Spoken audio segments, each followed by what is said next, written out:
Bom, retornando à gravação dos processos da manhã do dia 4 de agosto, após um breve intervalo, e, na verdade, vamos agora, a gente estava no início dessa manhã, a gente gravou, julgou os processos ainda da pauta de ontem, que tinham ficado pendentes, e nesse momento vamos começar efetivamente com a pauta prevista, publicada no Diário Oficial, para o dia de hoje, 4 de agosto de 2020, às 9 horas. Vai começar agora o julgamento com o item 37, a gente passa ao tema imposto de renda da pessoa física, e os próximos processos são todos da relatoria do doutor Juliano, que aqui já passa a palavra. Juliano, pode começar, por favor. Obrigado, bom dia a todos, vamos lá. O primeiro processo é de Adilson Balbino de Oliveira, imposto de renda. A gente está tratando aqui de anistia política, tá? Após 29 de agosto.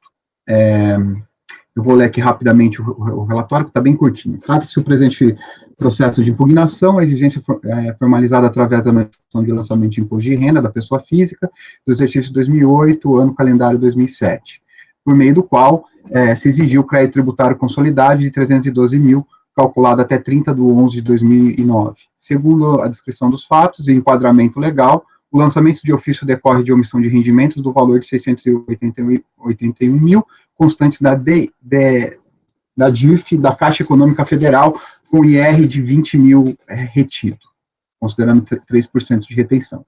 Em sua impugnação, nas folhas 93, o interessado alega, em síntese, que ajuizou a ação ordinária X em face da União Federal, Marinha do Brasil, juntamente com outros autores.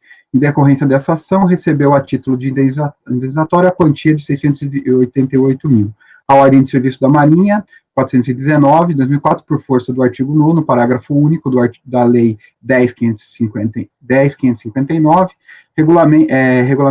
regulamentando pelo Decreto 4.898 e Portaria MB 657, determinou que os autores da referida ação fossem anistiados com isenção do pagamento do imposto de renda. Por esse motivo, lançou os rendimentos recebidos em relação a esta ação no campo de rendimentos sujeitos à tributação exclusiva, uma vez que a alíquota dessa tributação é de 3% já retido pela Caixa Econômica Federal. O fisco tributou equivocadamente o interessado. O acórdão da DRJ, por unanimidade de voto, julgou improcedente a impugnação apresentada pelo recorrente, analisando ponto a ponto da peça e a seguir transcrito em síntese. Na verdade, a DRJ não aceitou porque não tinha juntado a documentação que comprovasse, da ação, que comprovasse que a verba era isenção. Passo ao recurso. Do recurso voluntário, interposto no dia 12 de abril de 2012, reitera os termos da impugnação e busca afastar a conclusão da DRJ, trazendo aos autos, junto com a sua peça recursal, as cópias da sentença de primeiro grau e acórdão dos tribunais, TRF2 e STJ, extraídos dos autos dos referidos processos acima, que decretou a sua anistia política, bem como a cópia do ofício requisitório do pagamento extraído de informações do site do TRF da segunda região, no qual constam os números dos processos X e do precatório X. Esclarecendo que, na portaria 670/02, a diretoria da Marinha, referida acima, e mencionada no acórdão recorrido, consta para fins de cumprimento do decreto judicial anistia ao contribuinte, número tal, referente à ação ordinária da primeira vara federal do Rio de Janeiro. Dispositivo constitucional do 8º do ADCT, da Constituição Federal, no qual foi fundamentado o decreto. Afirma que, quando os demais argumentos expostos na fundamentação do voto estão superados pelas inúmeras decisões do Egresso Superior Tribunal de Justiça, no sentido de que a isenção do imposto de renda inserido na Lei 10.559, regulada pelo decreto. Passa ao voto, presidente. O recurso atende todos os pressupostos de admissibilidade. Da recepção dos novos documentos com o recurso voluntário.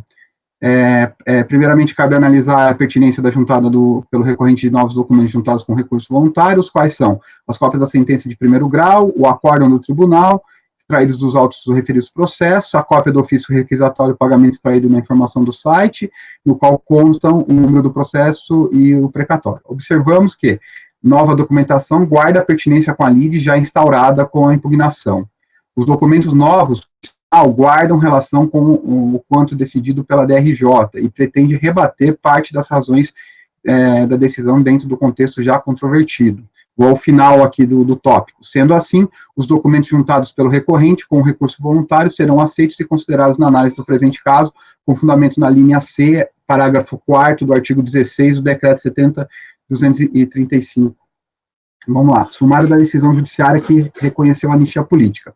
Com base nas cópias da sentença e dos acórdãos trazidos nos autos, e folha 50 a 77, temos que o recorrente obteve êxito no reconhecimento do direito pleiteado na esfera judicial, que constatou que o mesmo havia sido licenciado em meados de 1964 do Serviço da Marinha Brasileira em razão de motivações políticas, vide folha 52, tendo sido conferido ao mesmo a reintegração ao serviço ativo da Marinha, transferido para a reserva remunerada, a partir de 5 de outubro de 88, na graduação de suboficial, com direito a receber da União Federal os pagamentos dos atrasados, com juros e correção monetária, anistia política.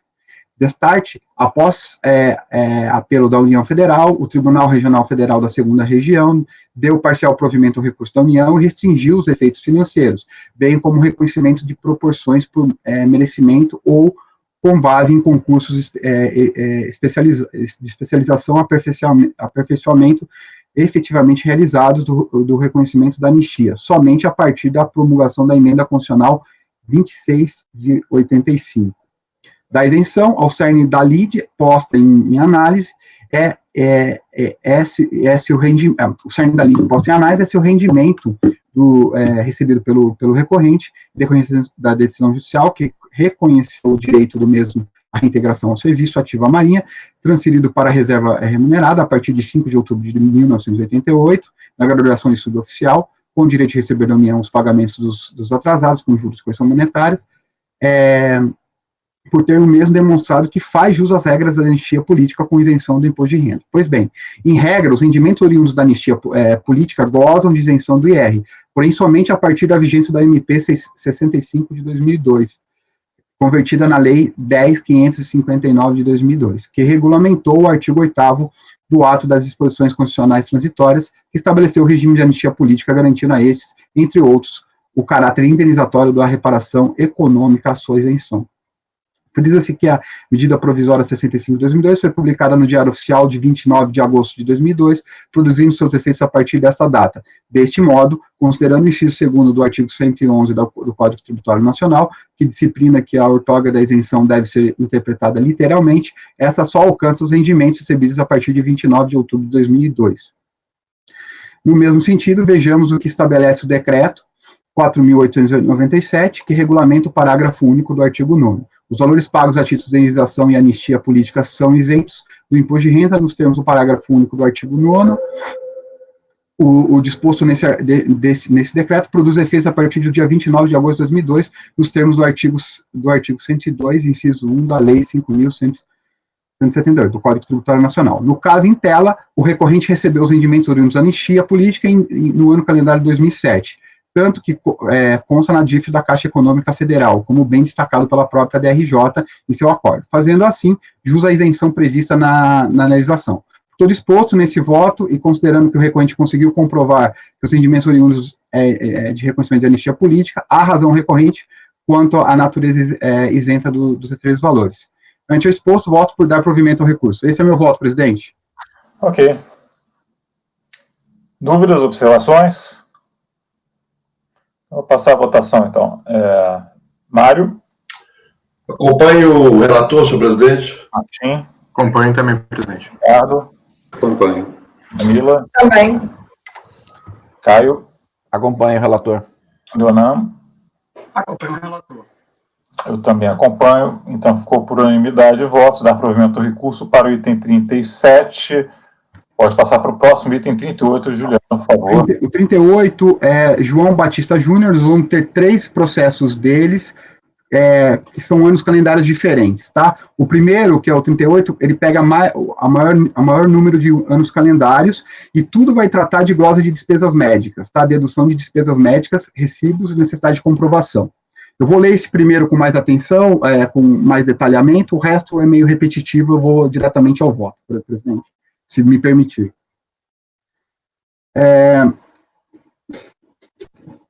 O constante no relatório da DRJ sumariza bem o ocorrido. Em decorrência da ação fiscal levada a efeito contra o contribuinte identificado, foi lavrado auto de infração, folhas 2 a 12, relativo ao imposto de renda da pessoa física, exercícios 2006, 2007, 2008 e 2009, nos calendários respectivos, formalizando o lançamento de ofício de crédito tributário de 49 mil. O crédito tributário contestado contra o contribuinte acima identificado foi lavrado auto de infração, e aqui tem o resumo do auto. O relatório fiscal, com os descritivos dos fatos em enquadramento legal, encontra-se às folhas 13. O lançamento originou-se da constatação de dedução indevida de despesas médicas. A ausência de pagamento realizado, não foi apresentado pela fiscalização nenhum indício de que os recibos, os extratos sejam falsos ou de que não houve a prestação de serviço. Os documentos preenchem todos isso é impugnante falando, por favor. Cita-se acordos do antigo Conselho de Contribuintes e demonstra a indemnidade dos recibos apresentados. A comprovação ficará satisfatoriamente comprovada através do relatório dos procedimentos adotados, bem como a prova testemunhal através dos documentos profissionais. Terapia holística, a acupuntura goza de reconhecimento pelo Conselho Regional de Medicina, sendo considerado especialidade médica, devendo ser entendido como despesa médica. Multa, aduz que jamais agiu com intenção de fraudar e não prestou informações falsas, não devendo prevalecer a multa. A DRJ julgou improcedente a impugnação após analisar ponto a ponto. Observou que a fiscalização analisou os recibos apresentados pelo recorrente, mas não os considerou aptos a comprovar as deduções das despesas médicas declaradas, cabendo ao contribuinte comprovar a efetiva prestação do serviço, porém o hora recorrente não obteve êxito nessa comprovação, uma vez que os extratos bancários apresentados não demonstram coincidência em datas e valores com os recibos apresentados, bem como como relacionar os saques realizados com os referidos despesas médicas. Deixo de ler o trecho aqui. Em relação às despesas com acupuntura prestada pela senhora Nilda Maria Campos Castilho, o órgão julgador de primeira instância administrativa concluiu que este não pode considerar dedutível, seja por não estar comprovado o dispêndio ou por não ser profissional registrado no CREFIT, nos moldes do artigo 8º do decreto no RIR. Do antigo RIR. A DRJ de BH, sobre o pedido da hora recorrente para efetuar a oitiva dos profissionais, esclarece que não há previsão legal para que seja realizado o processo administrativo fiscal, cabendo ao contribuinte apresentar os documentos que consiga comprovar suas alegações nos moldes do parágrafo 4º do artigo 16 do decreto 70.235.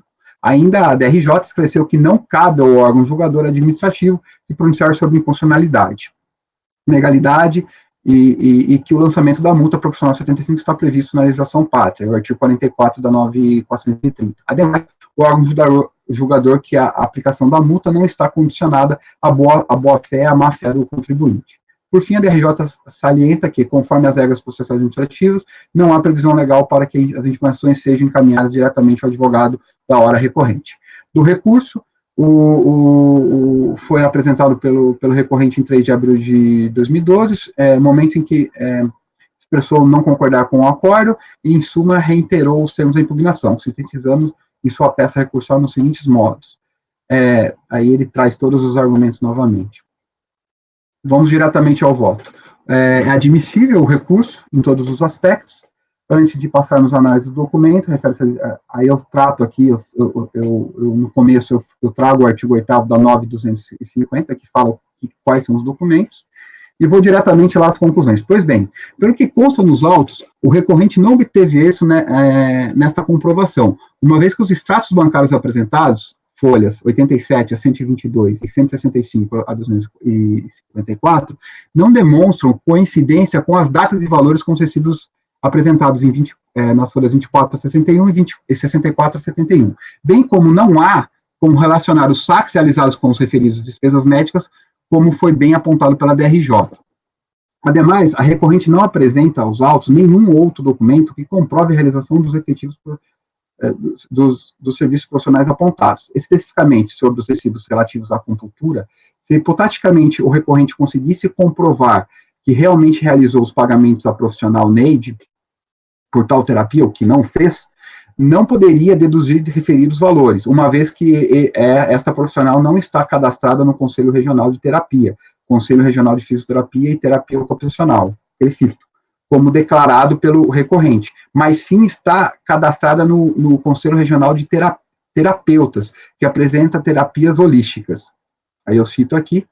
Ora, as despesas com terapias holísticas não se enquadram dentro das previstas na legislação como dedutíveis da base de cálculo. Vejamos o artigo 80 do Regulamento de Imposto de Renda, aí cito o 80. Desta forma, conclui-se que o recorrente não obteve êxito em comprovar a efetividade das despesas médicas relacionadas nos anos de 2005 a 2008, anos calendários de 2005 e 2008. Ante exposto, voto por negar provimento. Esse é meu voto, presidente. Ok. Dúvidas? Essa votação, então. Mário. Acompanho o relator, senhor presidente. Martim. Acompanho o relator, presidente. Ricardo. Acompanho. Ludmila. Acompanho também. Caio. Acompanho. Leonan. Acompanho, presidente. Também acompanho. Então, ficou por unanimidade de votos negar provimento. O próximo, 39, por favor. O 39 é do mesmo contribuinte, o ano calendário é 2009, as mesmas são despesas, glosa de despesas médicas. Aqui são despesas com psicólogo, glosa efetiva. São pagamentos feitos à mãe e à avó dele, tá? Vou direto ao voto, porque se repete tudo.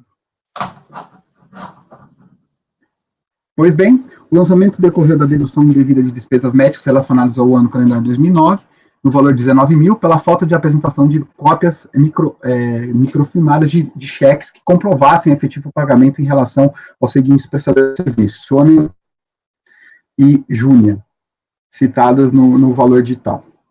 Esses serviços... aqui tem só uma consideração. Ele fez o pagamento para a Sônia de todas as sessões do ano num único pagamento, 11 mil reais, tá? O que também fica meio complicado você considerar. Esses serviços psicológicos teriam sido tomados pelas suas dependentes, avós e mães do contribuinte. Pelo que consta nos autos, a recorrente não obteve êxito nessa comprovação, uma vez que os extratos bancários do Banco do Brasil, relativos ao ano 2009, apresentados nas folhas 65 a 83, além de estarem incompletos, ausentes a íntegra dos meses de maio de 2009, os valores das datas indicados nos recibos de 55 a 61 não coincidem com os relativos saques constantes dos extratos. Ele alegava que ele sacava o dinheiro para pagar os profissionais. Tem saques correspondentes de datas e valores correspondentes. Tem saques muito maiores em datas diferentes, e aí fica difícil comprovar. Um exemplo que salta aos olhos é o relativo ao único recibo emitido pela senhora Sônia, em 30 de abril de 2009, no valor de 11.500 reais, supostamente referente a 64 sessões de terapia psicológica, relativas ao período de janeiro a novembro de 2009. Se buscarmos nos extratos bancários o valor da data e do saque que se relaciona a este recibo, não encontramos, de 72, uma correlação, bem como entendemos ser inusitado o pagamento em abril de 2009 de todas as sessões de psicologia do ano de 2009. O mesmo ocorre para as demais despesas lançadas. Assim, da mesma forma como pontuou, irretocável o acordo a piso de folhas 140 a 145, eis que as provas contidas nos autos não autorizam concluir que houve efetividade de pagamento com despesas com psicólogo das dependências do recorrente. Nesse particular, meros recibos datados e assinados, ainda que ostentem a natureza de documento, pois registram informações em suporte, não são capazes de demonstrar sozinhos que houve a transferência do numerário oriundo dos rendimentos do contribuinte. Ademais, o recorrente não apresenta aos autos nenhum outro documento que comprove a realização dos serviços profissionais apontados. Dessa forma, conclui-se que o recorrente não obteve êxito em comprovar a efetividade das despesas médicas relativas ao ano de 2009. Esse é meu voto, presidente. Ok, eu fiquei com uma dúvidazinha que é a seguinte, como é que foi esse contribuinte, ele tinha o hábito de ficar sacando altas quantias em dinheiro ao longo do ano?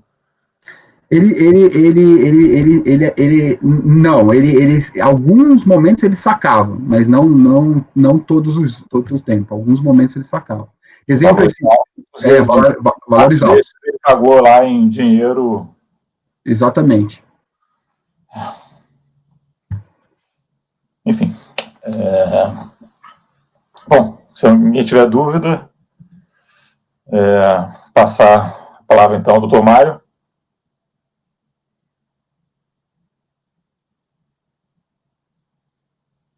Mário? Estou dando mais uma folheada no processo. Se precisar mais tempo, fique à vontade. Vamos aguardar um pouquinho.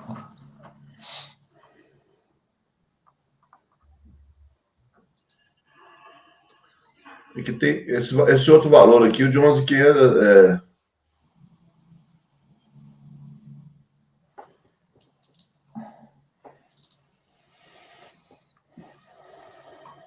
Ok, eu acho que está bem encaminhado. Eu acompanho o relator.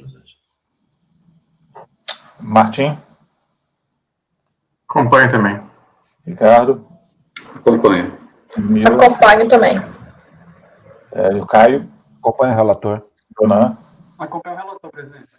Eu também vou acompanhar. Eu acho que, só fazendo uma observação, né, se o contribuinte, na verdade, ele tem que, por mais que seja uma pessoa física, tem que ter um certo cuidado em documentar, né, esse tipo de pagamento de uma maneira minimamente que possa ser contraposta a terceiros, até porque vai efetuar deduções na base de cálculo do imposto de renda com base nisso. Então, você, no mínimo, deveria ter uma correspondência clara entre os valores sacados e o valor que foi pago, né, e que não existe, está dentro, segundo a narrativa do relator, ele sacou um valor grande e disse que parte daquele valor foi utilizado, né, para pagamento de psicólogo. Realmente fica um pouco, bastante precário isso aí como prova. E observando que ele pagou todas as sessões antes mesmo de realizadas, né? Então o que já é uma situação inusitada, pagar adiantado uma prestação de serviço desse gênero.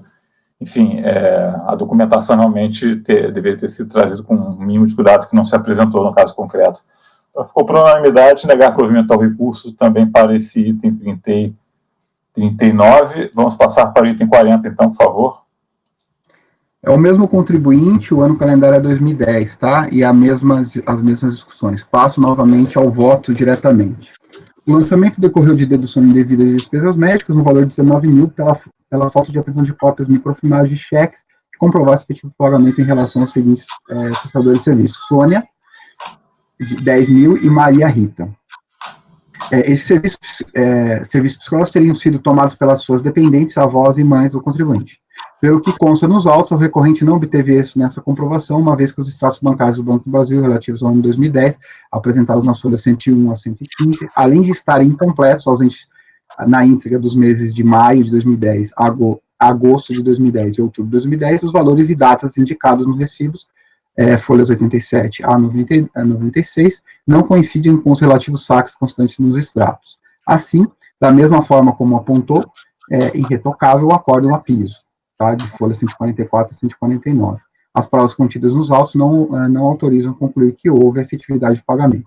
Neste particular, meros recibos datados e assinados, ainda que ostentem natureza de documento, posto não são capazes de demonstrar sozinhos que houve a transferência do numerário oriundo dos rendimentos do contribuinte. Ademais, o recorrente não apresenta nos autos nenhum outro documento.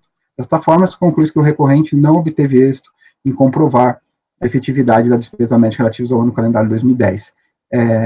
Dito isso, voto por conhecer o recurso para negar provimento. Esse é meu voto, presidente.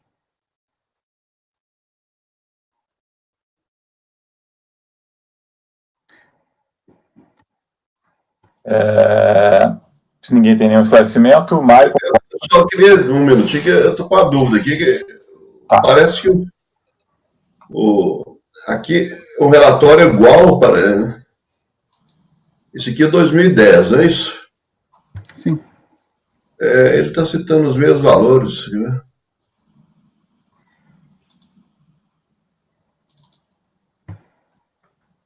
Nada que os recibos foram emitidos de acordo com os saques. 2009 é o único saque, mas ele está falando de 2010, né?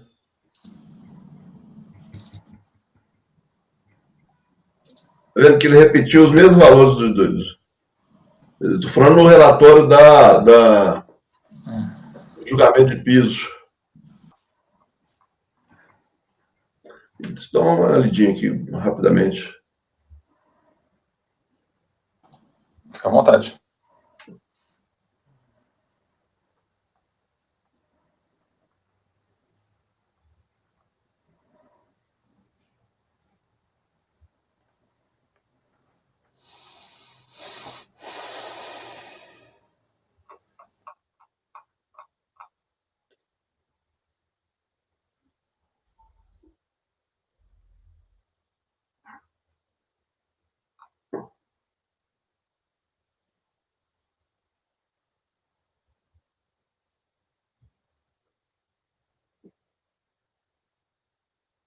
Você tá vendo aí, Juliano, que no relatório, na hora que olha, lançamento fiscal da impugnação.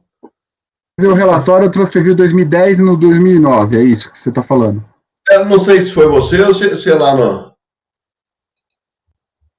porque aí está citando os valores de 2009, e não o valor que foi glosado em 2010.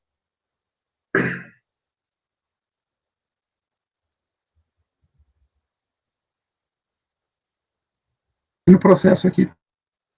Uhum, isso.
Eu estou meio confuso, por causa do relatório. No da DJ, eu não abri o processo, não.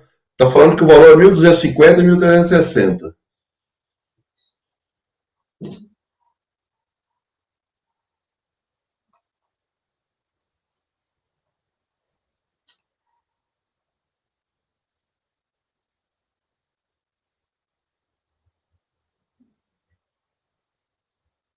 Quer pedir uma vistinha de mesa? Eu dou uma olhada e volto? Sim, pode ser? eu acho melhor se for. Faz uma vista Não de tem mesa. problema. Pode ser? Pode ser. Eu acho que aí a gente segue com o julgamento. Não tem problema. Um detalhezinho, então ficou, esse é o item 41, né? Ficou vista de mesa aí para o Mário. Não, 40, desculpa. Item 40. Vistas mesa Mário.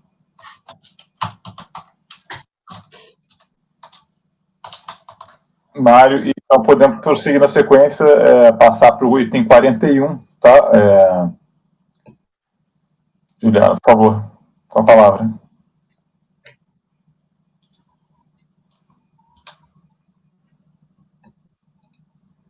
Quando estiver pronto, pode prosseguir.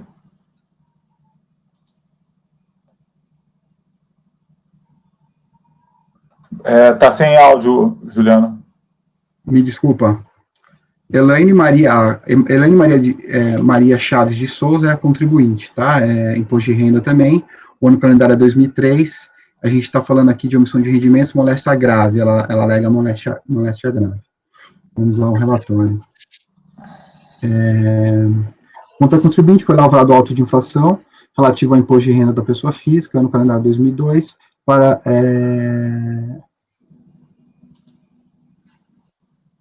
Só errei o ano, não é 2002, errou, o relatório está errado, tá? 2002 para modificação do resultado, a sua declaração de ajuste de saldo de imposto de renda de 1.630 para imposto suplementar de 43.000.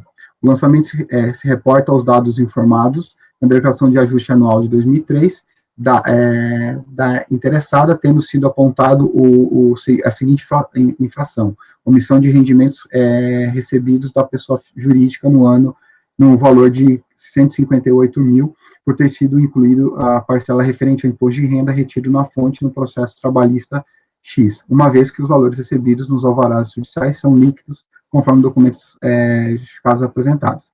O enquadramento legal encontra-se nas folhas 6 a 8, inconformada, interessado ingressou com a impugnação, solicitando a nulidade do INTOM, procedimento fiscal, por entender faltar requisitos legais para efetivar o lançamento fiscal. Acrescenta que o fato novo pode alterar o auto de infração por ser portador de moléstia grave, sendo isenta do imposto de renda. Informa que na sua argumentação são comprovadas pela farta documentação acostada aos autos. Por fim, repisa que o lançamento é nulo. Em 19 de nove de 2007, o processo foi encaminhado à repartição de origem por intermédio do despacho da RJ número X, tendo sido solicitada a juntada no dossiê dos documentos relativos à ação trabalhista objeto do presente, afinal, o que fosse explicado a natureza dos rendimentos recebidos. No acordo da impugnação, a DRJ do Rio de Janeiro, por meio do acórdão X, em 17 de dezembro de 2000, julgou por unidade de voto procedente a impugnação apresentada. Inicialmente afasta a preliminar de nulidade alegada pela hora recorrente, para não vislumbrar nos procedimentos fiscalizatórios nenhuma das nulidades previstas no artigo 59 do Decreto 70.235. O órgão julgador de primeira instância, em relação ao mérito, expõe os requisitos que são necessários para a contribuinte fazer jus à isenção do IR, por ser portadora de uma grave, apontada no artigo 6º dos incisos X da Lei 7.713 e artigo 30 da Lei 9.250.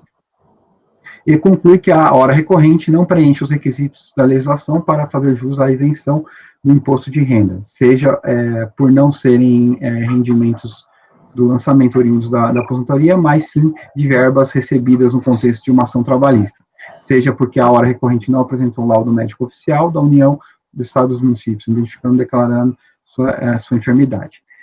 No recurso voluntário, interposto em 16 de fevereiro de 2012, e folha 78 a 83, a recorrente reitera os termos da impugnação,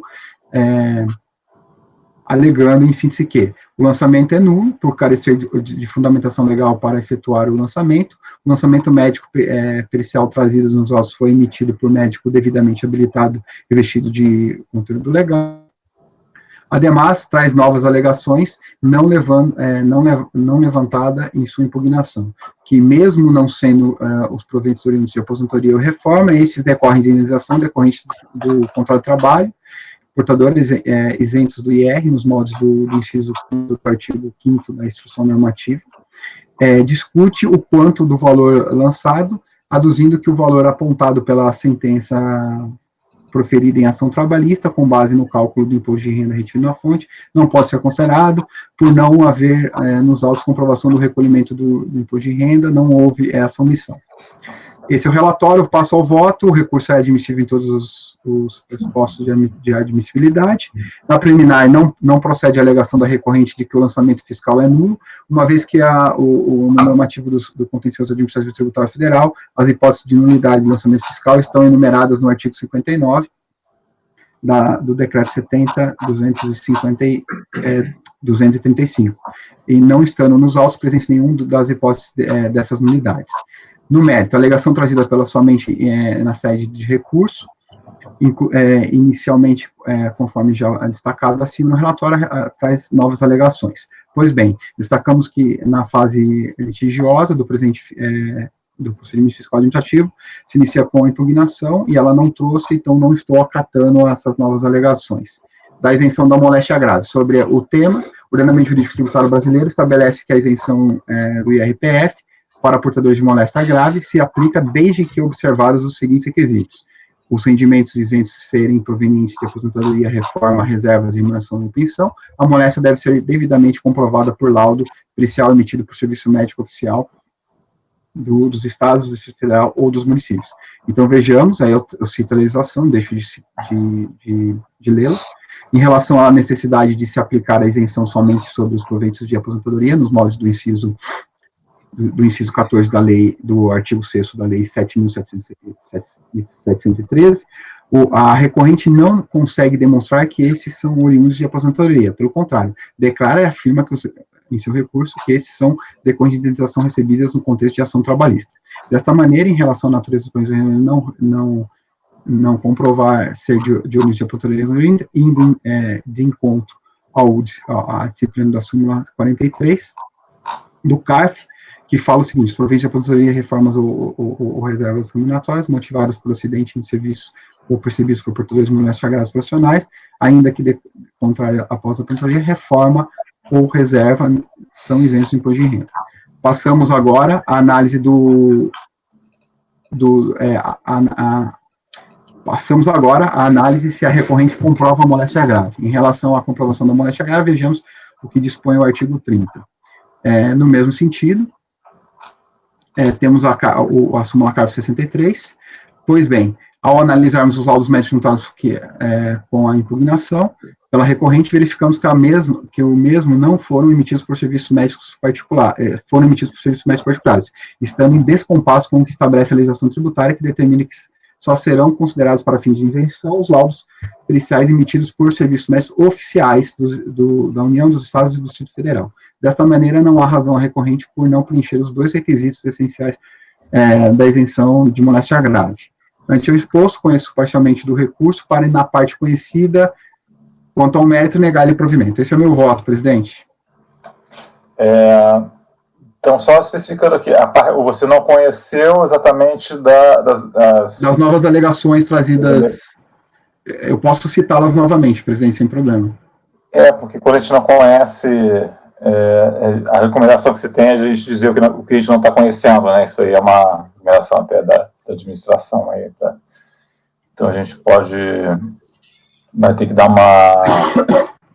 eu não reconheço das alegações, quanto às alegações, que mesmo não sendo os proveitos de aposentadoria ou reforma, esses decorrem de indenização decorrente de contrato de trabalho. Eu vi aqui. A gente ajusta, então, a gente faz um ajuste aí no dispositivo depois, para não atrasar o julgamento, tá, Juliano? Fica anotado. Tá bom. Faz esse ajustezinho aí, só para dizer o que não está conhecendo. Tivesse alguma dúvida? Passar a votação, então, Mário. O Mário está olhando aqui.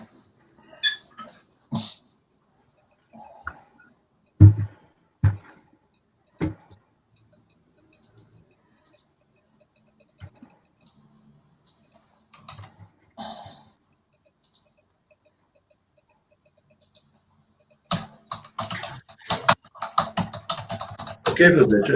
Mesmo essa questão ela não anexou nem a decisão do contrato com a natureza, né? É aquela questão genericamente de indenização, mas que não tem nem... Não, ela não juntou e também só alegou em recurso, de forma meio atravessada, ficou meio estranho. Ok. Acompanhe o voto relator, senhor presidente. Martim? Acompanhe também, presidente. Ricardo? Acompanho. Ludmila? Acompanho. Caio? Acompanho. Leonardo? Acompanho. Também acompanho, então ficou item 41, unanimidade de votos, conhecer em parte os recursos, com exceção das matérias que foram formuladas aí no recurso, só em sede de recurso voluntário, e na parte conhecida, negar-lhe provimento, item 42, com a palavra, novamente, Juliano. Perfeito, vamos lá. O recorrente é o Mário Antônio Rizzi, imposto de renda, também o ano calendário 2003. Aqui a gente vai estar falando de dispêndios superiores aos rendimentos informados, omissão de rendimentos caracterizada. E uma questão de declaração simplificada que ele apresentou. Então, vamos lá. Trata-se de impugnação apresentada contra o lançamento que, apurando omissão de rendimentos caracterizados por dispêndios superiores aos rendimentos declarados, formalizando a existência do crédito tributário no montante de 172 mil, compreendendo imposto, multa, juros, tendo como fundamento os artigos X. O impugnante alega que, no ano 2003, realizara diversas operações com cartões de crédito para o pagamento de despesas próprias inerentes à sua atividade profissional, bem como de despesas em benefício de terceiros que direto ou indiretamente viviam sob sua dependência. Além disso, afirma que os cartões foram roubados em 15 de nove de 2002 e em 2003, e que deu origem a um grande volume de gastos indevidos. Por essa razão, teria impugnante direito de ratear o valor relativo aos gastos de terceiros e excluir os gastos relacionados pelos criminosos. Por outro lado, o contribuinte teria sido mal assessorado quando do preenchimento da declaração de ajuste, no qual os rendimentos foram subestimados, motivando a posterior retificação. Com esses fundamentos, pugnou pela insubsistência do crédito. A DRJ, no acordo proferido em 18 de março de 2011, por unanimidade de voto, julgou improcedente a impugnação apresentada pelo recorrente, mas reduziu parcialmente o crédito tributário. A seguir, descrevemos em síntese as conclusões da DRJ, omissão de rendimentos. A DRJ concluiu em seu acordo que o ora recorrente não obteve êxito em comprovar as origens dos recursos que foram utilizados para os pagamentos das despesas com os cartões de crédito, sendo que as provas juntadas aos autos, folhas 262 a 271, não alcançaram tão objetivo. Neste ponto, o órgão julgador de primeira instância aponta que o ora recorrente não contestou os números apurados pela classificação, mas apenas aduziu que as despesas cogitadas nas faturas de seus cartões de crédito referem-se a despesas próprias, despesas com terceiros e despesas feitas por criminosos depois de terem sido roubados os referidos cartões de crédito, deixando de demonstrar, comprovar de onde obteve os para pagar as despesas dos cartões de crédito ou quais foram os valores estornados ou não ancorados por ele em razão de roubo do seu cartão de crédito. Vejamos o trecho do acordo. Eu vou deixar de citar porque eu acabei de resumir. Desconto simplificado. Neste tópico, o órgão julgador de primeira instância administrativa apontou que o recorrente, utilizando no exercício de 2004 a opção pela declaração simplificada, o que lhe assegurou o direito de desconto no valor de 20% dos rendimentos tributados, limitou a R$9.400. Consequentemente, foi considerado como valor de desconto simplificado o valor de R$3.060, uma vez que o valor do rendimento declarado pelo ora recorrente foi de R$10.304. Porém, considerando que o lançamento fiscal adicionou à base de cálculo o rendimento obtido total dos rendimentos do ano calendário 2003, foi aumentado em 311 mil. Como efeito, o desconto simplificado deve ser fixado no limite máximo admitido pela legislação, então, em vigor, para aquele exercício, que era de 9.400. Concluiu que, em resumo, considerou o reajuste do desconto simplificado e o valor do imposto fica reduzido para 75 mil. Aqui tem o demonstrativo de cálculo. Conclusão. Por esses fundamentos, o voto no sentido de conhecer a impugnação e, no mérito, reduzir o crédito tributário relativo ao imposto de 75.181. Era de 76.994. No recurso voluntário, interposto em 16 de maio de 2011, o recorrente reitera os termos da impugnação, suscita a nulidade dos autos por estar o lançamento baseado em extrato bancário de créditos, obtidos diretamente com instituições financeiras sem autorização judicial e busca rebater a conclusão da DRJ de que caberia ao ora recorrente identificar as despesas feitas pelos criminosos que roubaram seu cartão de crédito, esclarece quais dessas despesas foram estornadas pela instituição financeira, alegando em suma que, ora, essas observações são pertinentes e somente não foram acatadas pelo ilustre julgador, pela primeira instância, porque o contribuinte não soube se expressar corretamente, fato que neste momento afirma que é a expressão da verdade e de que os valores apontados na preliminar foram também estornados pela instituição financeira, eis que, pela verificação de pleno, considerou que apenas as despesas não foram feitas pelo cliente, pois estavam muito fora do perfil por ele praticado. Em síntese, tal situação apresentada consistia em uma verdadeira invenção do ônus da prova, após a intimação do contribuinte para prestar esclarecimento sobre a origem dos créditos existentes nos extratos oferecidos pela administração de cartão de crédito, e não pelo contribuinte. Entretanto, esta inversão da prova ofende o artigo 142, o CTN, 146, inciso 1, a linha B da Constituição Federal. Da interpretação do artigo 142, é possível concluir com a segurança que o ônus da prova decorre do faturador, consequentemente, do nascimento da obrigação tributária. Assim, essa hipótese de tributação prevista no artigo 42 da nova 430 tem como pressuposto uma presunção relativa, razão pela qual a mesma é afastada em havendo qualquer prova em contrário pelo contribuinte. Ora, o contribuinte se desempenhou em demonstrar pelas ocorrências policiais apresentadas, acostadas aos autos, juntamente com sua impugnação, que houve os fatos apontados e não teve a sorte de serem acatados pelo jogador de primeira instância. Tais fatos são relevantes em virtude de que o fato deve ser investigado pelos sinais exteriores de riqueza, uma vez que os mesmos revelam a manifestação da verdadeira capacidade contributiva, pressuposto constitucional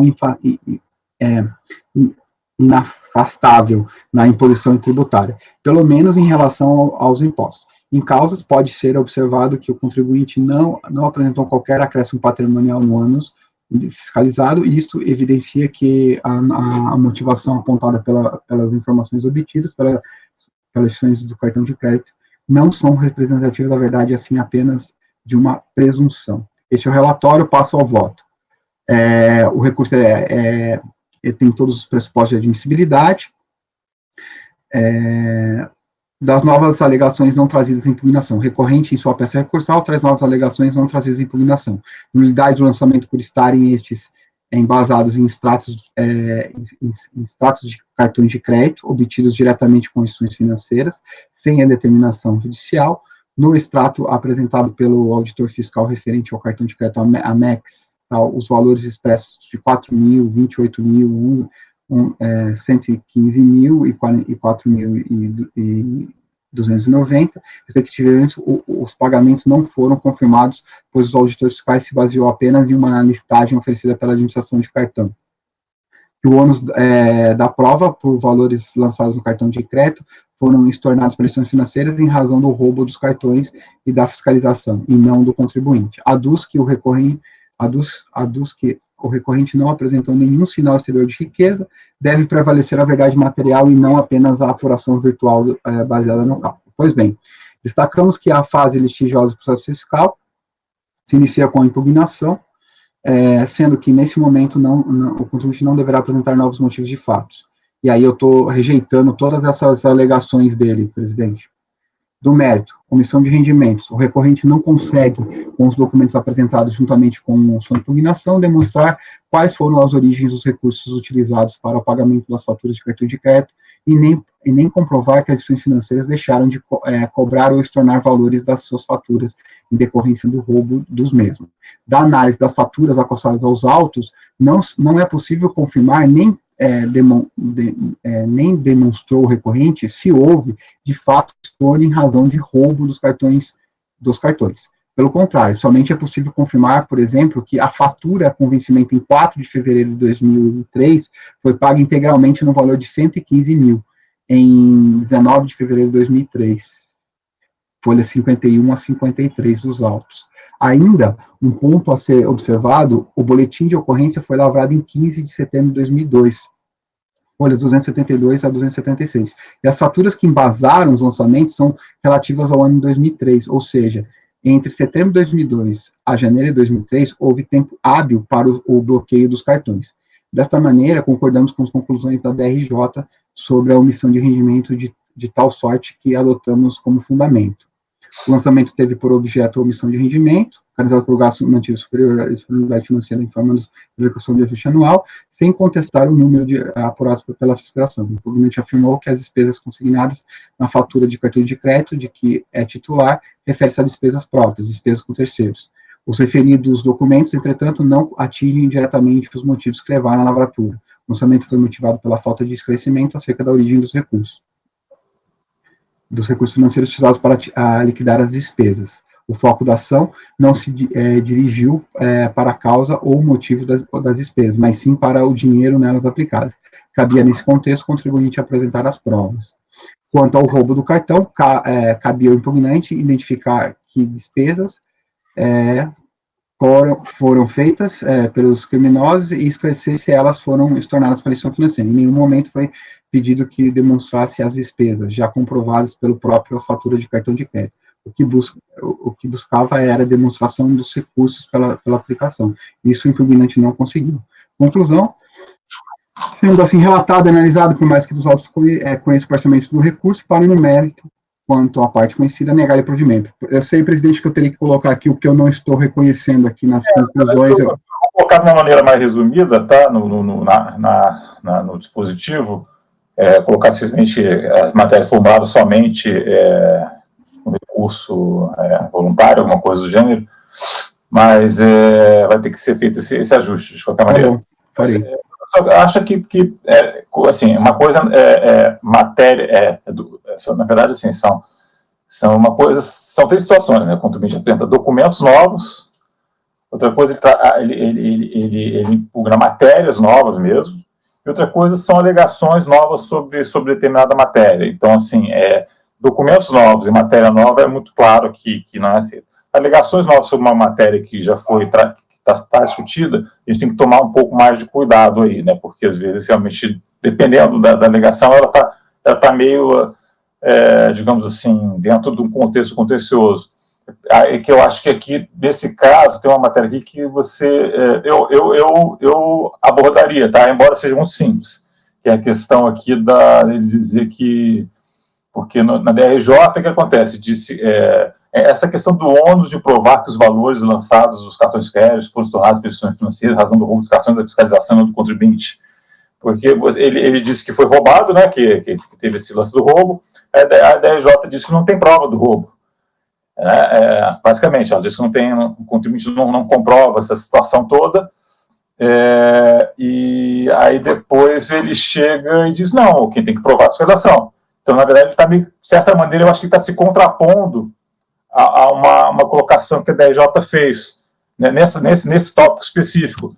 Então, aí eu acho que daria para isso aí você conhecer essa parte, abordar essa parte, melhor dizendo, né, tiraria fora ali desse não conhecido, e dizia que não, independentemente da situação, o que é óbvio, né, na verdade, ele que tem que trazer as comprovações todas relacionadas ao dito roubo, até ele que tem contato com a instituição financeira, que ele pode trazer, porque, na verdade, me parece que isso é um pouco uma contraposição do que a DRJ diz, você não trouxe prova. Aí ele diz, não, aí ele fala, não, ele está respondendo a DRJ, não, quem tem que fazer a prova é a fiscalização que tinha que ter levantado essa prova lá. Entendeu o que eu estou colocando? Correto, entendi. Para mim não tem problema nenhum colocar essa observação, presidente. Dentro de um contexto de ainda do debate acerca de quem tem que provar o quê, tá? Perfeito. Os pontos, pelo que eu entendi, são coisas novas mesmo, que ele nunca alegou, e aí paciência. Perfeito. Até porque, não tem problema nenhum, até porque quando a análise dos documentos juntados a ele não consegue comprovar que houve o estorno dos valores pagos, ele não prova isso, ele não traz nenhuma prova. Uma discussão só muito teórica sobre de quem é o ônus da prova, eu acho que isso ainda ficaria, né, Tá. Dá para abordar até, porque a questão é clara, não tem nenhuma dilação probatória nem nada envolvida aí, né, então, só essa observaçãozinha, né, aí tiraria aquela parte que o ônus da prova e tal, tiraria, e você faria uma passagem breve aí, só colocando isso, né, de que, no caso, a prova caberia ele, né, para circunstanciar. De resto é só essa observação. Alguma consideração adicional? Alguém? Não. A gente passa a votação. Mário? Só um minutinho, isso. Deixa eu dar. Tá.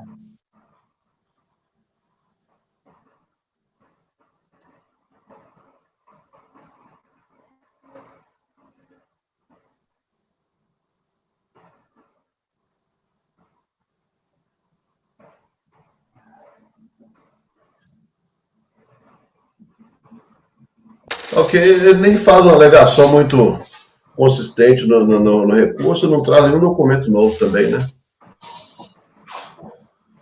Não. Fala, joga assim, mas não traz nada. E pior, Mário, quando você olha a fatura, ele pagou uma fatura de 115 mil. Né? Consta lá, né? Se tivesse tido estorno, né? Ou pelo menos teria que mostrar, ó, no ano, no exercício, Foi estornado. foi estornado, eu não tenho essa comprovação. Ok, eu acompanho o voto do relator, senhor presidente. E Martim? Também acompanho. Ricardo? Acompanho. Acompanho. Leonan?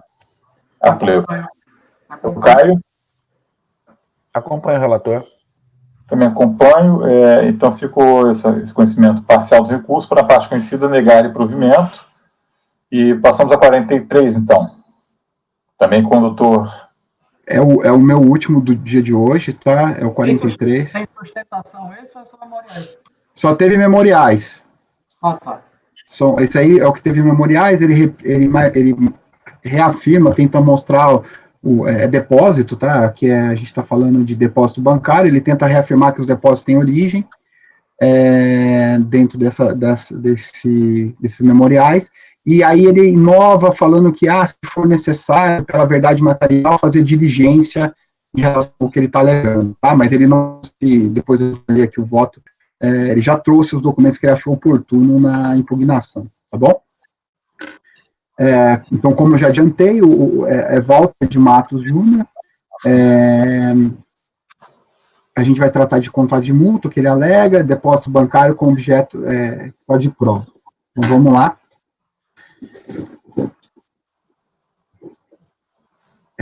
Aqui é um pouquinho mais longo, eu vou pedir Vênia para ler. Vamos lá. O presente processo trata de exigência constante no auto de inflação relativa ao imposto de renda da pessoa física de 2003 e 2004, no ano dos calendários 2002 e 2003, no qual se apura crédito tributário no valor de 221 mil, assim composto. A descrição dos fatos e o enquadramento legal da infração de multa, de ofício e dos juros de mora, bem como os demonstrativos de apuração do imposto de renda, constam-se das folhas 60 e 69. No presente caso, consoante a descrição dos fatos e enquadramento legal, observados os demonstrativos de apuração do imposto de renda da pessoa física, o contribuinte foi intimado por via postal, através do termo de inicial de fiscalização, a apresentar os extratos de movimentação das contas que mantinha instituição financeira no Brasil e no exterior, nos anos de 2002 a 2003, bem como informação de eventuais cotitulares dessas contas, nos casos das contas conjuntas, além de outras informações e documentos. Em resposta, o interessado, por meio de sua procuradora, discriminou as contas correntes e de aplicações financeiras que mantinham em seu nome emissões financeiras nos períodos especificados, esclarecendo que se tratavam de contas, né, individuais, sem outros titulares. Ainda apresentou o extrato de movimentação das contas bancárias, que informou manter-se em seu nome, a saber, Banco Real, Banco Itaú e Banco Itaú. A autoridade fiscal procedeu à nova intimação para que o interessado comprovasse a origem dos recursos utilizados em operações de crédito nas contas bancárias antes identificadas, conforme discriminado na planilha folha 52 a 53. Em atendimento à fiscalização, narra que o contribuinte encaminhou o ofício de 20 de 4 de 2007, anexo documento que comprovou as origens dos recursos utilizados numa série de operações de crédito nas contas, consoante assinalado na planilha 56 a 57, também anexo ao documento 55. Entretanto, constatou-se uma série de lacunas na referida planilha, folha 56 a 57, correspondente aos valores acreditados nas contas cujas origens deixaram de ser comprovadas pelo contribuinte. Exceção feita a um crédito de 24 de 3 de 2003 de 6 mil devido à justificação de folhas 18 dos autos. Tais créditos nas contas bancárias, sem a comprovação de respectiva origem de recursos utilizados, foram discriminados mensalmente e demonstrados nas folhas 58 a 59. Demonstrativo de depósitos bancários de origem não comprovada, sendo que os respectivos valores considerados rendimentos oriundos pelo contribuinte nos meses em que os créditos foram efetuados, conforme determina o artigo 42 da 9.430. Assim, da Lei 9.430. Assim, procedeu a autoridade fiscal à lavratura do auto de infração, tipificando a irregularidade como depósito bancário de origens não comprovadas e omissão de rendimentos. Certificado do lançamento, em 21 de 8 de 2007, ingressou o contribuinte em 20 de 9 de 2007, com a impugnação e a respectiva documentação em si. Afirma sobre o procedimento administrativo que comprovou a origem em número dos valores apontados pela fiscalização, afastando qualquer possibilidade desses serem apontados como rendimentos omitidos, e que, em relação aos demais valores indicados pela fiscalização, permaneceu diligenciado no sentido de reputar a origem dos meses, de forma que já possui elementos suficientes para afastar a exigência fiscal sobre outras importâncias que transitaram pela sua conta corrente. Preliminarmente, arguiu decadência parcial da pretensão da Fazenda relativa aos faturadores ocorridos até o mês de julho de 2002, transcrevendo para corroborar a pretensão do artigo 42, seus parágrafos 1º, 4º e parágrafo 3º do artigo 849 do Rio, bem como a ementa julgado no Conselho de Contribuintes. Entende que é inequívoca que a regra para a contagem do prazo decadencial dos tributos sujeitos pela denominação encontra-se no artigo 150, parágrafo 4º do Código Tributário Nacional.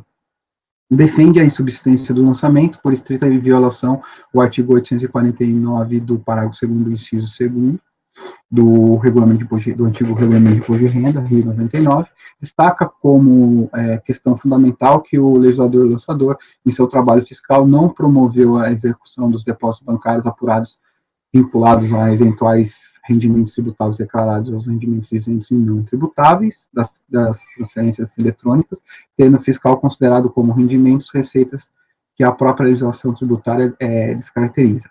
Entende, com base no artigo 849, parágrafo 2º, inciso 2º do Regulamento de Imposto de Renda, antigo Regulamento de Imposto de Renda, que o lançamento fiscal, no tocante às receitas de valor igual ou inferior a R$12.000, só poderá ser formalizada quando a somatória do valor dessas receitas exceder o limite estabelecido por lei, R$80.000 por curso do ano calendário. Conclui que, uma vez ultrapassado o limite de R$80.000, a autuação será realizada com base na diferença entre o valor exercido e o limite de R$80.000, fixado por lei, pecuniária que não teria sido considerada no trabalho fiscal desenvolvido, tendo o agente lançador formalizado a exigência com base em todos os créditos indicados a partir da utilização do cotejo dos dados da CPMF. Elabora a planilha com a relação dos depósitos efetuados em conta bancária, no Banco Real e no Banco Itaú, cujo o momento individual não ultrapassou 12.000 no ano calendário de 2002, e apura que, após a regular exclusão dos depósitos, que tem devidamente comprovada, para o ano de 2002, o valor atualizado restou reduzido em 30.000. Conclui que os resultados apurados pela fiscalização passou a corresponder ao montante de 83.000, o qual praticamente se encontra dentro do limite legal. Argumenta que, uma vez caracterizada a decadência parcial dos valores apurados pela legislação, resta ainda mais evidente que não teriam sido ultrapassados o limite legal. Elabora a planilha com relação aos depósitos efetuados em conta bancária, cujo montante individual não ultrapassou 12.000 no ano calendário, e apura que, após a devida comprovação de origem de rendimentos, os valores atualizados restou reduzido a 55. Conclui, em relação ao ano calendário de 2003, a totalidade das alegadas receitas não comprovadas não alcança o somatório de 80.000. Insiste que o procedimento adotado no lançamento confronta com o teor do artigo 846, uma vez que o referido dispositivo determina a desconsideração para feito eventual lançamento das receitas individuais no valor inferiores a R$12.000, cujo somatório não alcança 80.000. Traz várias jurisprudências do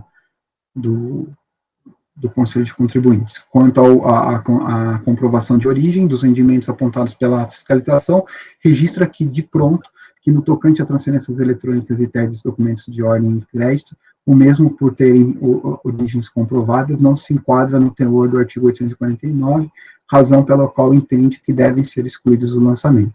O que tange as duas operações bancárias no valor de 5.000 do Banco Real e os depósitos de cheques importantes de 5.000 efetuados na conta corrente do impugnante nas datas de 8/11/2002 e 17/6/2003, correspondem a adiantamentos de remuneração recebidas pelo mesmo na qualidade de diretor-presidente da empresa Arete Editora S.A., com alusão aos documentos de folhas 1. Relativamente ao valor de 16.000 do Banco Real, o documento efetuado na conta corrente impugnante em 13 de 8 de 2003, correspondente ao resgate do valor vinculado à apólice de seguro de vida com alusão ao documento anexo 2. Alega que o depósito no valor de 4 mil foi efetuado pela Arete Editora em 16 de 9 de 2003 para o reembolso de despesas contrariadas pelo impugnante com viagem a negócio com alusão a documentos anexo 3. Afirma que o depósito no valor de 3.124 foi efetuado pela Arete Editora em 13 de 10 de 2003 para reembolso de despesas contrariadas pelo impugnante com viagens a negócios com alusão ao documento anexo 4. Entende que o TED no valor de 20 mil se refere a pagamento de importância a título de prolabore, valor este creditados em sua conta bancária em razão do exercício do cargo de diretor-presidente da empresa Arete Editora S.A., com alusão ao documento em anexo 4, 5. Com relação ao R$7.000 do Banco Itaú, teria sido recebido pelo impugnante na data de 23 de 12 de 2002, em decorrência da quitação do empréstimo contrariado com Antônio Carlos Arias, com a alusão a documento em anexo 6. No que diz respeito ao valor de 12 mil, teria, no Banco Itaú, teria sido recebido pelo impugnante em 8 de 1 de 2003, por decorrência da quitação de empréstimo contraído pelo senhor Afonso Luiz Pinto de Cunha, alusão aos documentos de anexo 7. Entende que, sendo apresentados os elementos de prova, o ônus da prova que até então era do contribuinte, por imposição legal, novamente passa a ser de responsável físico, cabendo ao agente lançador afirmar que esclarecimentos prestados o que defende não se vislumbra na apuração sobre exame, até mesmo porque o próprio agente lançador atestou que o documento apresentado pelo impugnante preenche todos os requisitos legais com transição para justificar seus argumentos no parágrafo 1º do artigo 845 do Regulamento de Imposto de Renda, em entendimento do Conselho do Contribuinte. Defende a impossibilidade de utilização da taxa Selic, requer preliminarmente que seja declarada a decadência, e no método requer que seja declarada a improcedência do lançamento fiscal para entender comprovados os depósitos questionados, na remota hipótese de manutenção da exigência que seja afastada a incidência da taxa Selic. O acórdão da DRJ, por área de votos, rejeita as preliminares de decadência e no mérito julgou procedente em parte o procedimento, em parte, a impugnação apresentada pelo recorrente, analisando ponto a ponto da peça de defesa. A seguir, descreve em síntese as conclusões da DRJ. Alegação de decadência. Não conhece da alegação de decadência, levando pelo hora recorrente, uma vez que o caso em foco se aplica a regra contida no parágrafo 4º do artigo 150 do Código Tributário Nacional, iniciando a contagem do prazo decadencial de 5 anos a partir de 31 de dezembro de 2002, determinando este prazo em 31 de dezembro de 2007. Então, a situação em análise, o auto de infração foi lavrado em 14 de agosto, e a hora recorrente teve ciência deste em 21 de agosto de 2007, folha 73, ou seja, dentro do prazo quinquenal, não havendo se falar em decadência. Depósito bancário, nesse tópico, o órgão julgador entendeu que o hora recorrente deixou de comprovar a maioria das origens dos créditos em suas contas correntes, créditos esses constantes nos demonstrativos de folha 61 a 62, bem como descrição dos fatos e enquadramentos legais do auto de infração de folha 68 a 69.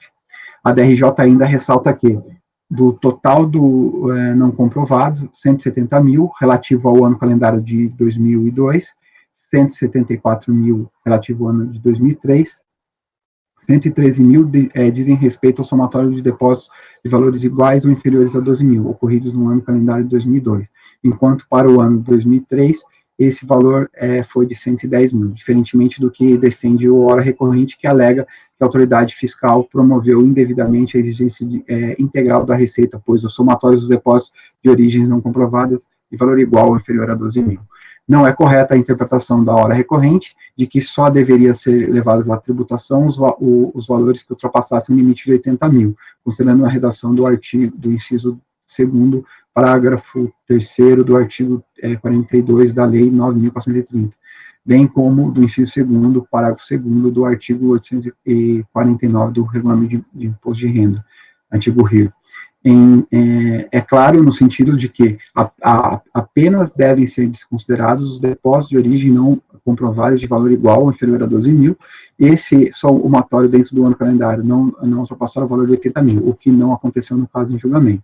Não há razão à hora recorrente em relação às suas alegações contra a cobrança de juros de mora, base Selic, no tópico da peça de defesa denominado dos depósitos bancários registrados em livros diários, o hora recorrente obteve êxito em comprovar que o depósito bancário de 20 mil, realizado em 2 de dezembro de 2003, refere-se a Prolabore, em razão do exercício de cargo de diretor da empresa editorial. O órgão julgador, de primeira instância administrativa, concluiu seu voto, aí eu trago aqui a transcrição.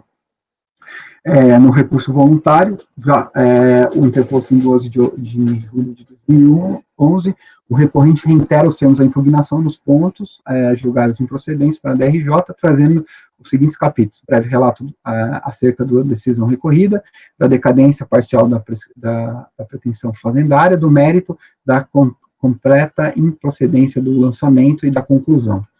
Esse é o relatório, passo ao voto, presidente. O recurso atende todos os pressupostos de admissibilidade. Na preliminar de decadência, eu estou afastando a preliminar de decadência, trago aqui os requisitos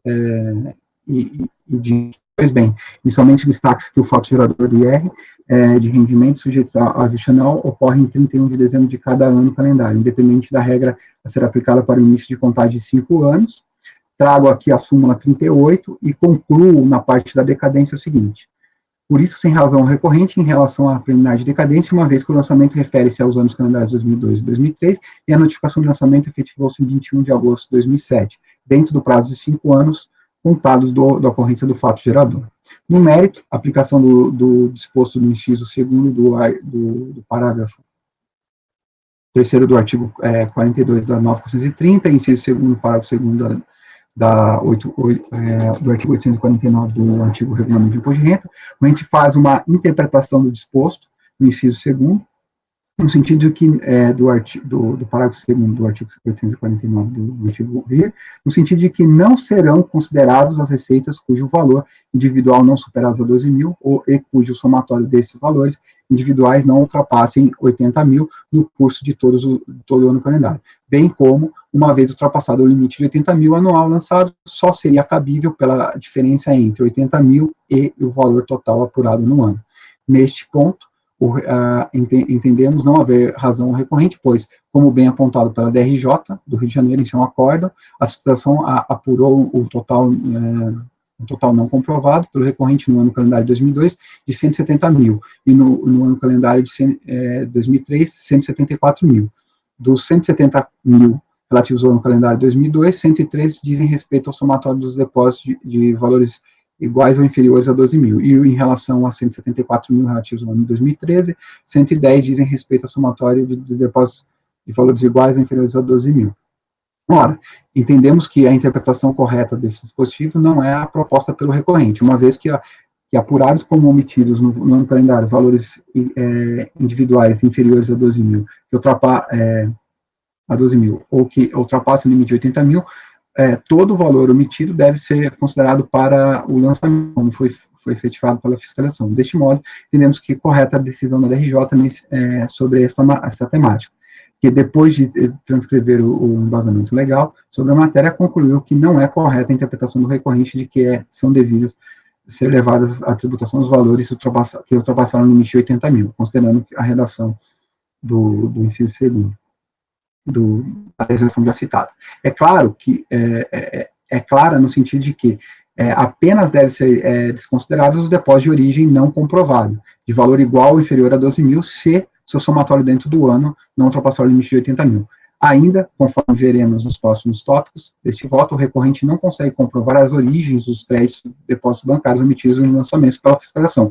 Consequentemente, continua inalterada esse entendimento exposto acima, sem razão recorrente nesse tópico. Dos depósitos bancários, créditos sem origens comprovadas. Por tudo que se consta nesses autos e por todos os acertados entendimentos constantes do acordo da DRJ, constatamos que a recorrente não obteve êxito em comprovar as origens de recursos de suas contas bancárias, sendo esta atitude esperada para que se afaste o lançamento fiscal de omissão de rendimentos caracterizado por origem de depósitos bancários. Já pacífico no CARF, que cabe ao recorrente apresentar as provas que afastariam o lançamento tributário nos casos de depósito bancário não comprovados, o que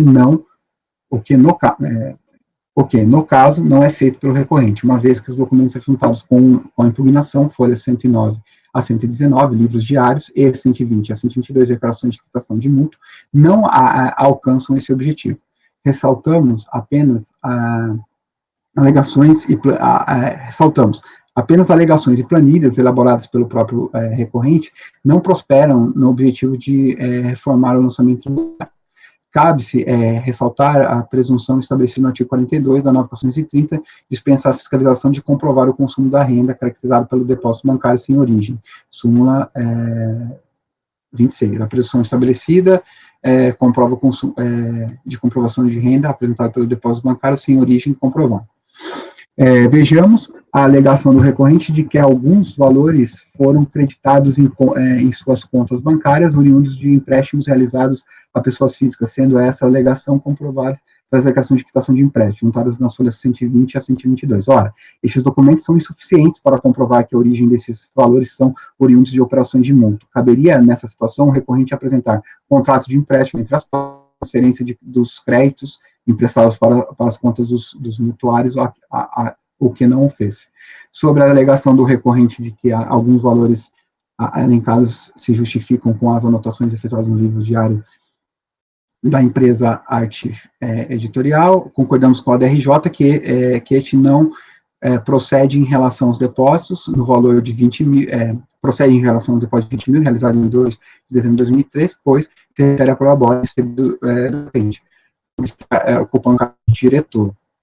Destarte, emprestamos as acertadas conclusões da DRJ sobre esse capítulo. Deixo de citá-las porque eu fiz um resumo lá em cima, tá, presidente? Por todo exposto, concluímos que não há razão recorrente, devendo ser mantida integralmente e pelas razões lá expostas no acórdão DRJ do Rio de Janeiro. Da aplicação de juros moratórios sobre a multa, eu trago aqui a súmula 108, já conhecida dos senhores, e da Selic, a súmula CARF 104. Ante o exposto, voto por negar provimento do recurso. Esse é o meu voto, presidente. Obrigado, Juliano. Alguém ficou com alguma dúvida? A votação, então. Mário? Eu acompanho o voto do relator, senhor presidente. Acompanho o voto do relator, presidente. Ricardo? Acompanho. Acompanho também. Acompanho o relator. Jonan? Acompanho o relator, presidente.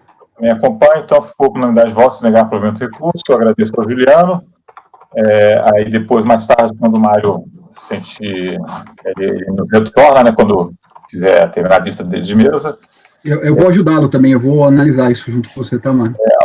O item ficou 40, vou tentar com uma vista de mesa do Mário. Os itens de 37 a 43 foram todos julgados. Eu já passo, ainda tem alguns 15 minutos aí, até o meio-dia, então eu vou perguntar para o doutor Ricardo, que é o relator do próximo item, 44, esse processo caso aberto, como é que ele é? É muito tenso, é curto? Eu tenho vários processos curtos, mas exatamente esse é extenso. É extenso? O primeiro processo. Não, acho que não tem nenhum problema para gravação, de qualquer maneira, a gente... Esse é extenso? É porque agora o almoço também é um pouco complicado. Foi o seguinte, não sei, vocês querem tirar para o almoço e voltar a Janaína, ela mais ou menos 1h15, né, que é o tempo dela de almoço aí, mas também todos têm seus arranjos pessoais, entendo. Então, talvez saia agora para o almoço e retornar 1 hora, pode ser? Fica ruim para alguém? Fica ruim para alguém? De acordo. De acordo. Agora. Janaína, apoio, por favor. Oi, presidente. Você vai almoço agora, vai tomar 1? Não, tenho que sair às 12 horas. Eu vou me ensinar o julgamento fazendo a hora da pauta, que é a argumentação. Fica dividindo duas gravações. Vamos começar pelo 44, então. Pode prosseguir, doutor Ricardo, com a palavra. Pois não. Passando ao processo número 44, eu vou adiantar que eu tenho uma série de processos de depósitos bancários. Então, vamos lá. Senhor Carlos Alberto Vansvit, trata-se aqui de recurso voluntário contra a auto de infração, por conta de depósitos bancários e omissão de rendimentos recebidos por pessoa jurídica. E eu destaco do relatório de decisão de piso que iniciar o procedimento fiscal intimando o contribuinte a apresentar extratos de contas bancárias e outros documentos relativos aos anos calendários de 2006 e 2007. O contribuinte, ele apresenta os documentos e autorizou a autoridade fiscal a obter informações que não foram por ele prestadas, diretamente junto à empresa da qual é sócio, TC Transportes e Logística. A autoridade fiscal intimou a citada empresa. Da análise dos documentos escolhidos, conclui a autoridade fiscal. Praticamente nada foi disponibilizado acerca da comprovação dos créditos e depósitos bancários. Apenas dignou-se a esclarecer quais créditos seriam originários da empresa TC Transportes, em face a informações consignadas nos extratos bancários outrora apresentados. Apenas a procedência dos créditos atribuídos à aludida empresa resta identificada, mas não a causa do depósito. Mas as verificações empreendidas junto à empresa TC culminaram na caracterização, no ano calendário de 2006, sendo que a 2007 também, de pagamentos consistentes com a sua movimentação financeira, de sorte que os créditos, depósitos processados em conta corrente restam elucidados. Em relação ao ano calendário de 2007, os pagamentos levantados junto à aludida fonte não explicam os créditos ou depósitos registrados em conta corrente. Na impugnação, segundo a DRJ, o primeiro tópico da impugnação trata da nulidade do lançamento por considerar adiantamentos a diretores como se fossem rendimentos tributáveis. Ele explica que, apesar das informações prestadas pela empresa TC conterem vários equívocos, ele mesmo diz que contém vários equívocos, certo é que não há como tributar valores que representam meros adiantamentos de rendimento do contribuinte. Mais um tópico que ele combate, da nulidade do lançamento por presumir que adiantamentos cedidos pela empresa TC representem rendimentos tributáveis, sem, no entanto, apresentar os fundamentos legais de tais presunções. Outro tópico que ele combate é a nulidade do auto de infração, por considerar rendimentos do impugnante e valores consignados na contabilidade da empresa TC como sendo serviços de fretes, mas ele apenas realizava negociações de fretes, todos por conta da TC, e recebia depósitos na sua conta.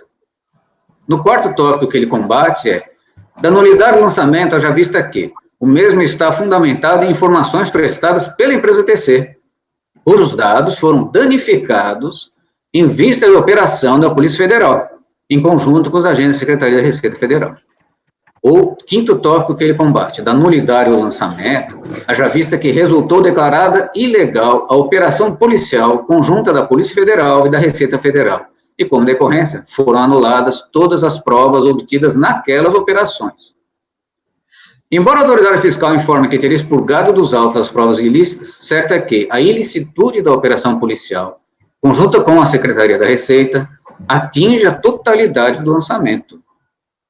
No sexto tópico que ele combate é nulidade do lançamento contra os créditos bancários em 2007. Já visto que o impugnante procurou obter, mediante reiteradas solicitações, sem ter obtido sucesso, cópias dos documentos junto ao Banco do Brasil, com o fim de comprovar a origem dos mesmos. Em outro tópico, denominado da nulidade da auto-infração, seria que a fiscalização não considerou os lucros obtidos em 2007 como justificativa para os depósitos bancários. E, do título da ofensa ao artigo 2º da Lei 9784, defende o princípio da razoabilidade, defende que não é razoável supor que o contribuinte tenha omitido receita pelo fato que possui créditos em contas bancárias. O acórdão, ele manteve integralmente o lançamento, e vou destacar que restou emendado como combater a omissão de rendimentos bancários por não comprovar a origem, presunção de omissão de rendimentos por depósitos bancários, e o ônus pro banco, a carga do contribuinte. Omissão de rendimentos recebidos isentos, distribuição de lucros, ausência de comprovação. Quanto às normas gerais, eu posso dispensar. No recurso voluntário, eu destaco o quê? São revisados todos os argumentos impugnatórios, tanto preliminares quanto de mérito. Mas, além do reviso, ele reforça seu entendimento sobre impossibilidade de utilização de provas lícitas mas proveniente de provas ilícitas. Pedido final, nulidade do acórdão, invalidade de tais provas lícitas derivadas de ilícitas, ausência de fundamentos legais, reconhecimento de adiantamentos, reconhecimento que créditos de 2007 decorrem de lucros, suspensão do crédito, encaminhamento das intimações dos advogados, produção de provas pelos meios admitidos. Interessante que ele pede juntada de prova do trânsito em julgado da decisão do recurso criminal em sentido estrito, conforme requerido ainda em impugnação no dia 18 de 2009, é posterior a tudo. É o relatório. Bem, atendendo os princípios de admissibilidade, conheço do recurso. E, preliminarmente, eu combato a nulidade do auto, dizendo que é preciso fazer o lançamento do artigo 92, cumpriu todo o artigo 10 do 70.235, e o 59 não teve as suas questões de ilegalidade atingidas. E princípios constitucionais estão atendidos por atendido o princípio da legalidade. Além do que, ilegalidade inconstitucional da eleição tributária, a súmula CARF número 2 indica que não são apressadas por autoridades administrativas. Os argumentos de defesa e constituição de provas devem ser apresentados na impugnação, precluindo o direito de posterior apresentação. 19. A adoção recursal de produção de novas provas não merece prosperar. A prova testemunhal não tem previsão no processo administrativo. E deveria compreender o contribuinte que não há confusão nem conflito entre esferas tributária e penal. Independentemente do caráter lícito ou ilícito das provas levantadas pelo inquérito lá na Polícia Federal, ou do nexo causal que pretende ser reconhecido entre a operação da Polícia Federal e a autuação da Receita, a renda foi oferida. Portanto, deve ser verificada a sua correta tributação. Destaque-se que a independência entre as esferas tributária e penal é reconhecida amplamente neste caso. Vejamos antecedentes. Eventual disposição do interessado quanto à forma de constituição das provas pelo Departamento da Polícia Federal e sobre a validação ou invalidação das mesmas pelo Judiciário deve ser, então, discutida não nesta esfera administrativa, mas sim naquela esfera judicial. E sobre a utilização dessas provas, devidamente já se manifestou a primeira instância, delimitando claramente a forma como tais provas foram consideradas pela autoridade autuante. Primeiro, os documentos, palavras da DRJ. Primeiro, os documentos originários da investigação policial foram desconsiderados ou inutilizados, não mais integrando este processo administrativo. Segundo, todos os documentos que fundamentaram as infrações de omissão de rendimentos foram disponibilizados pelo contribuinte, ou mediante intimação, pela fonte pagadora. Estamos falando de infrações de omissão, porque tem as duas infrações aqui. Terceiro, o contribuinte não aponta especificamente quais as provas que fundamentaram o lançamento, que tiveram origem em operação policial conjunta. Note-se que o que foi considerado como prova ilícita pela Justiça foram as interceptações telefônicas efetuadas pela Justiça Federal. Não há evidência nos autos de que os autuantes tenham se utilizado de tais provas. Quarto, o fato da Justiça Federal ter afastado as provas ilícitas obtidas por interceptação telefônica não afasta a possibilidade da autoridade fiscal proceder a investigações, da qual tem competência legal, sem utilizar tais provas ditas contaminadas. É dever da autoridade fiscal verificar se a conduta dos contribuintes está de acordo com o prescrito na legislação tributária. Desta forma, não pode o afastamento das provas ilícitas, neste caso, ser fato impeditivo ao lançamento. Diante da repetição integral dos argumentos preliminares e meritórios expostos na primeira instância da peça recursal do interessado, repisadas mesmo as complementações argumentativas apresentadas na segunda instância, todos os que apresentados já foram cristalinos devidamente combatidos pela DRJ com mestria. Então, pelo artigo 57, parágrafo 3º do RICAF, colaciono o seguinte excerto da decisão e adoto como razão de decidir. Quanto à preliminar de nulidade das provas, eu já comentei que as provas ilícitas de interpretação, escuta telefônica, não vão interferir no levantamento de renda. Portanto, deve-se rejeitar a preliminar de nulidade posta pelo contribuinte. Quanto ao princípio da razoabilidade, é de se esclarecer que a omissão de rendimentos relativo ao ano calendário 2006 não tem como fundamento ou prova os depósitos bancários em contas correntes, omissão de rendimentos, mas em informação prestada pela empresa da qual o contribuinte é sócio, o que afasta a argumentação do contribuinte em relação aos créditos em contas bancárias para este ano calendário. E já por ano calendário 2007, impõe-se de início lembrar que a autuação por omissão de rendimentos está embasada no artigo 42. 2006 é por informação da empresa, omitiu rendimentos. 2007, Artigo 42. A presunção em favor do fisco transfere ao contribuinte o ônus de lidir a imputação. Não comprovada a origem dos recursos, tem a autoridade fiscal o poder e dever de considerar os valores depositados como rendimentos tributários. Portanto, não se trata de ser razoável, não, mas de cumprir a lei. E da origem aos depósitos bancários, no ano calendário de 2007. Destaco que a autoridade fiscal intimou por diversas vezes o contribuinte a comprovar a origem dos depósitos bancários efetuados em suas contas. O contribuinte, entretanto, condicionou a comprovação da origem dos depósitos bancários com informações a serem prestadas pelo banco, limitando-se a informar que alguns créditos seriam originários da empresa TC. Aí explica a autoridade fiscal.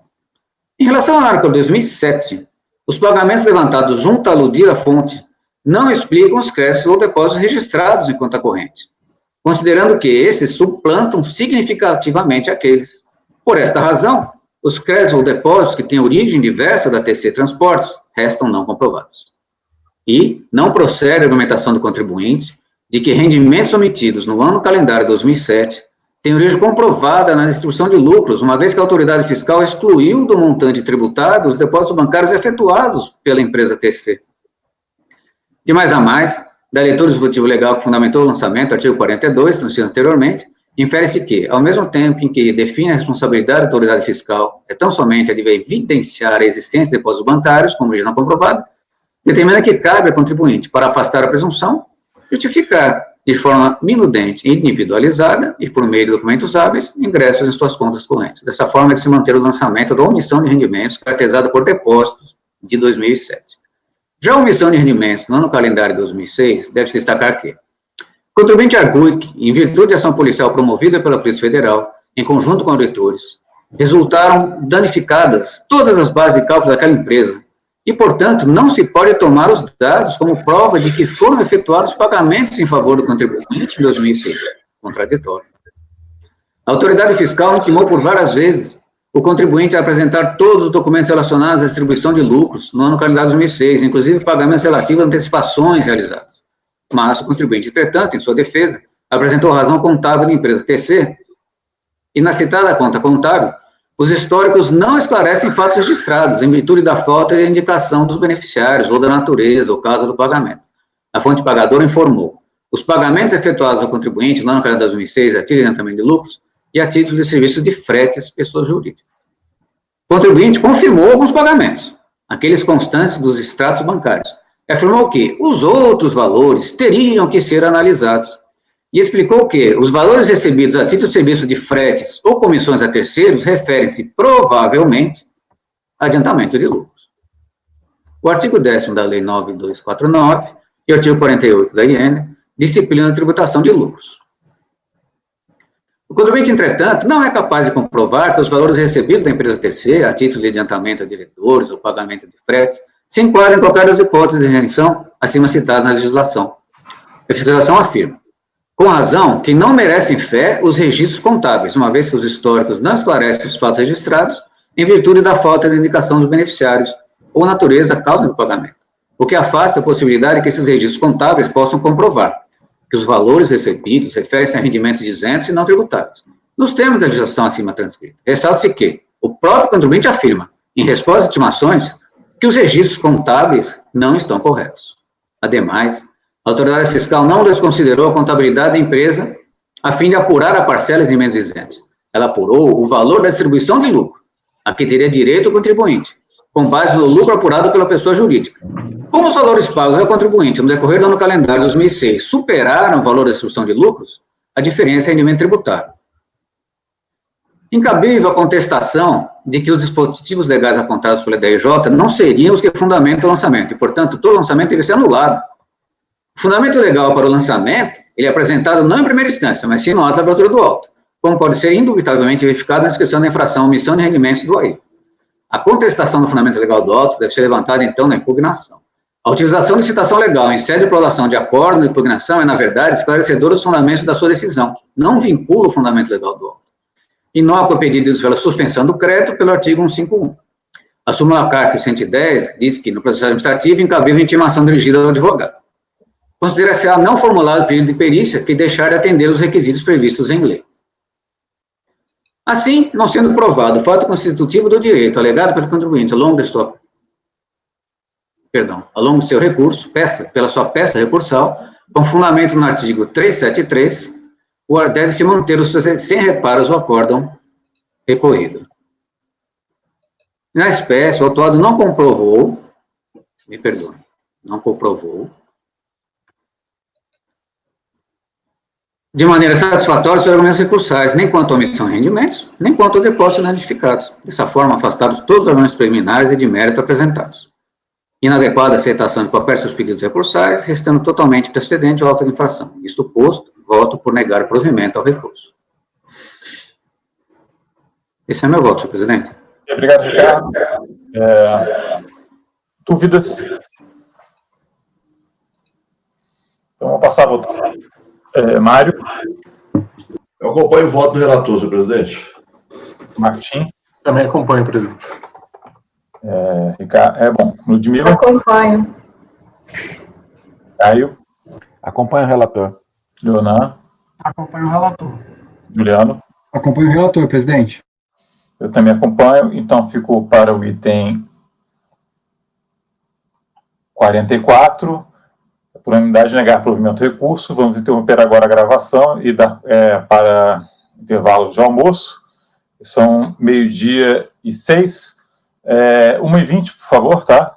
Todos presentes. Então, está autorizado, por favor, Janaína.